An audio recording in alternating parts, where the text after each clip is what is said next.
नमस्कार। आज की इस डिजिटल दुनिया में अपनी सीक्रेट इन्फॉर्मेशन को सेफ रखना ये एक बहुत बड़ा चैलेंज है। तो आज हम इसी के बारे में गहराई से बात करने वाले हैं। तो सवाल ये उठता है कि भाई हम अपनी सबसे ज़रूरी जानकारी को आखिर महफूज रखें तो रखें कैसे। खैर, अच्छी बात यह है कि इसके लिए हमारे पास ना दो बहुत ही पावरफुल तरीके मौजूद हैं। और ये दो मेन प्लेयर्स हैं, क्रिप्टोग्राफी और स्टेगनोग्राफी। चलिए एक एक करके इन दोनों की दुनिया को समझते हैं। अच्छा, तो सबसे पहले बात करते हैं क्रिप्टोग्राफी की।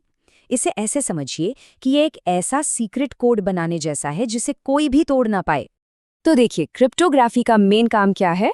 ये आपके मैसेज को, जिसे हम प्लेन टेक्स्ट कहते हैं, उसको लेता है और उसे एक ऐसे उलझे हुए कोड में बदल देता है जिसे कोई पढ़ ही नहीं सकता। और इसी कोड को कहते हैं साइफर टेक्स्ट। अब ये प्रोसेस काम कैसे करता है? बहुत सिंपल है। आपका मैसेज एन्क्रिप्शन के जरिए एक कोड में बदल जाता है और उस कोड को वापस पढ़ने लायक बनाने के लिए एक स्पेशल की, मतलब एक चाबी की जरूरत होती है। तो बस जिसके पास वो चाबी है, सिर्फ वही उस मैसेज को पढ़ सकता है। अब ये सुनने में बड़ा टेक्निकल लगता है ना, पर इसका इस्तेमाल कहाँ होता है? सच तो यह है कि हर जगह। जब भी ऑनलाइन बैंकिंग होती है या किसी HTTPS वाली सिक्योर वेबसाइट पर जाते हैं या अपना पासवर्ड सेट करते हैं, असल में हम सब क्रिप्टोग्राफी का ही इस्तेमाल कर रहे होते हैं। चलिए अब आते हैं दूसरी टेक्निक पर, स्टेगनोग्राफी। ये भी मैसेज को छिपाने की ही एक कला है, लेकिन इसका तरीका बिल्कुल अलग है। यहाँ तो मैसेज के होने का पता ही नहीं चलने दिया जाता।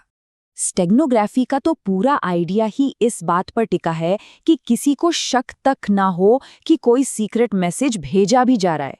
मतलब ये एक मैसेज को किसी बिल्कुल नॉर्मल सी दिखने वाली चीज के अंदर छिपाने की कला है। और ये काम करती है बहुत ही चालाकी से। आपका जो सीक्रेट मैसेज है वो किसी फोटो, गाने या वीडियो फाइल के अंदर छिपा दिया जाता है। बाहर से देखने पर वो फाइल बिल्कुल नॉर्मल लगेगी, किसी को भनक तक नहीं लगेगी कि उसके अंदर कुछ और भी छिपा है।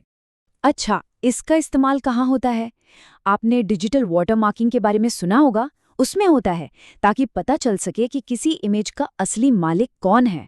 और तो और कॉपीराइट प्रोटेक्शन और हाँ, खुफिया एजेंसियां भी इसे सीक्रेट बातचीत के लिए इस्तेमाल करती हैं। तो अब जब हम दोनों को समझ चुके हैं, तो चलिए एक मुकाबला कराते हैं। इनको आमने सामने रखकर देखते हैं कि इनके बीच का जो मेन डिफरेंस है वो आखिर है क्या। और ये रहा सबसे बड़ा फर्क। क्रिप्टोग्राफी का गोल है मैसेज के मतलब को छिपाना। डेटा सबको दिखता है लेकिन उसे कोई समझ नहीं सकता। वहीं दूसरी तरफ स्टेगनोग्राफी का गोल है मैसेज के होने को ही छिपा देना। मतलब यहाँ डेटा दिखाई ही नहीं देता। तो क्या इसका मतलब ये है कि हमें इन दोनों में से किसी एक को चुनना पड़ेगा? नहीं, बिल्कुल नहीं। असल में सबसे मजबूत तरीका है इन दोनों को मिला देना। Ultimate security. पता है कैसे काम करती है? सबसे पहले डेटा को क्रिप्टोग्राफी से एन्क्रिप्ट कर दो ताकि वो किसी के पल्ले ही ना पड़े। और फिर उस एन्क्रिप्टेड डेटा को स्टेगनोग्राफी का इस्तेमाल करके किसी इमेज या वीडियो में छिपा दो। Double protection. तो आखिर में पूरी बात इस एक लाइन में सिमट जाती है। क्रिप्टोग्राफी मतलब को छिपाती है और स्टेगनोग्राफी मौजूदगी को। और अब जाते जाते एक सवाल जो सोचने पर मजबूर कर देगा। ज्यादा ताकतवर क्या है?